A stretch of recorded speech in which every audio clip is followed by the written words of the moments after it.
Hello everyone and welcome to my class. This is my concluding video on democracy and diversity. That is the third chapter of civics class 10th.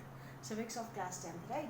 Now throughout our discussion we have discussed about the social differences, similarities, divisions. We have talked about the Mexico Olympic episode, what happened, about the civil rights and all these things, right?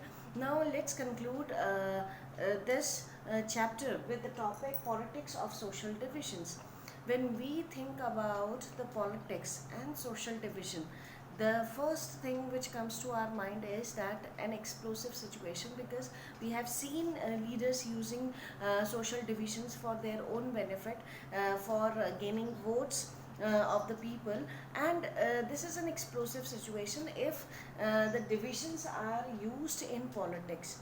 But I'll give you another perspective how social divisions not always, if used in politics, not always gives negative results. So here we'll be discussing two cases, two examples of two nations, and through these examples we'll be trying to understand how social divisions needs to be used in politics, right? So let's start at when we talk about this politics of social division, it can bring positive impact and it can bring a negative impact also. So let's talk about the positive impact. Let's take the case of Northern Ireland.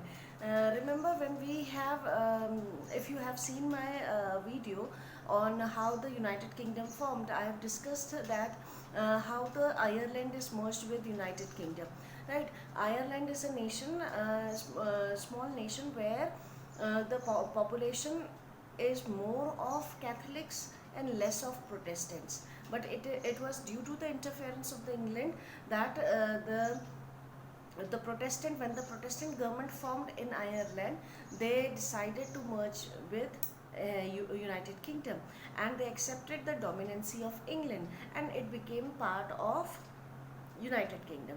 Right, now here in the northern region of Ireland, maximum population who resides there are of Roman Catholics, and Roman Catholics were having a party called Nationalist Party.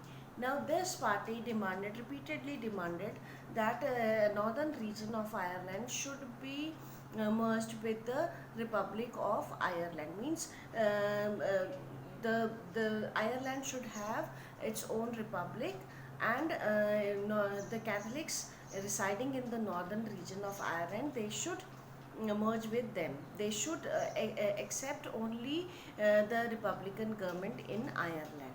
Whereas the Protestants, the rest of the Ireland, the Protestant government in Ireland under the leadership of Unionists, they wanted that even the northern region of Ireland should be merged with United Kingdom, right? The Catholics were having a fear that if they'll accept the United Kingdom, it is mostly the Protestant who are residing there, the Protestant government of uh, United Kingdom, then they might impose their will on the Catholics. So that is why they wanted to be with Ireland, Republic of Ireland, and not with United Kingdom. So this was the things, and Unionist and the Nationalist, these two parties were having constant clashes with each other. Long after long clashes, when no clear conclusion came, then finally mutually an agreement is signed, and it was in the year 1998 that the Unionists, they accepted the demand of Nationalist Party, and finally the northern region of Ireland with the is merged with the Republic of Ireland. So this was a positive, because one community is not getting that security, insecure, and just to remove their insecurity, by mutual understanding, this was done, right? Now when we talk about the negative impact, let's take the example of Yugoslavia. Yugoslavia, again a small nation in Europe, and having multiple ethnic groups living in Yugoslavia. But these groups were fighting amongst each other for having power, for having rights, and ultimately what happened when um, no mutual conclusion came, then ultimately it led to the breaking of Yugoslavia into 6 independent nations, right? So here the divisions, social divisions used in politics leads to the division of this nation. And here, if the social divisions, though it existed, but mutually they solved the problem, and ultimately the Northern Ireland got the rights to be with the Republic of Ireland, and they have not accepted the dominancy of United Kingdom, right? Now we have also discussed a case of Belgium in the first chapter, when the two communities are living within a nation, two or more communities are living in a nation. It is very essential to satisfy the aspiration of every community, because if there is unsatisfaction among any community, then this will lead to disturbances in the society. This will disturb the political setup in a country, right? So politics of social, this is all about politics of social division.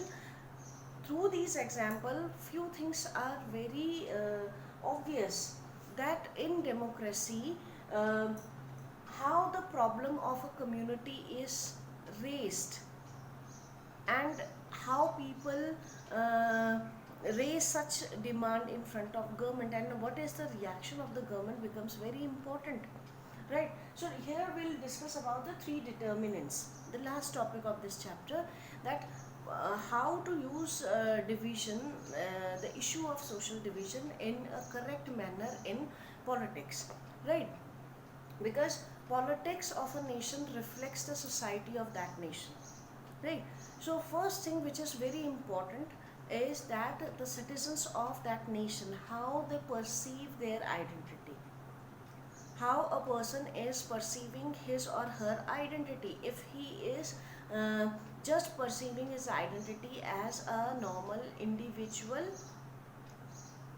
suppose a person is, I'm having this much of degree, I'm a doctor, I'm a trained engineer, and um, this is my profession, and that's it, I belong to this particular state. So that person will be having a self-centered interest, right? But if a person is is perceiving in the identity that though I am a doctor, but my identity is that I am a citizen of this nation, this is my state and this is my nation. If we perceive our identity as this, then we'll definitely think about our state, our nation, right? So that self-centeredness is not required, because if you are self-centered, then you can't have a broad outlook, you can't think about the social problems, you can't think about the society and nation, right? So this is very important for the citizens of any nation, how they perceiving their identity, how they are relating themselves with the nation and with the society. The second thing is how political leaders raise the demands of any particular community. In politics, if the leaders are raising the demand of any particular community, like for example in India we see the issues of reservation, when one particular community is asking for more rights, right, in the form of reservation, then how the leaders are raising these demands? Are they partial while raising such demands, or they are giving special preference to one particular community?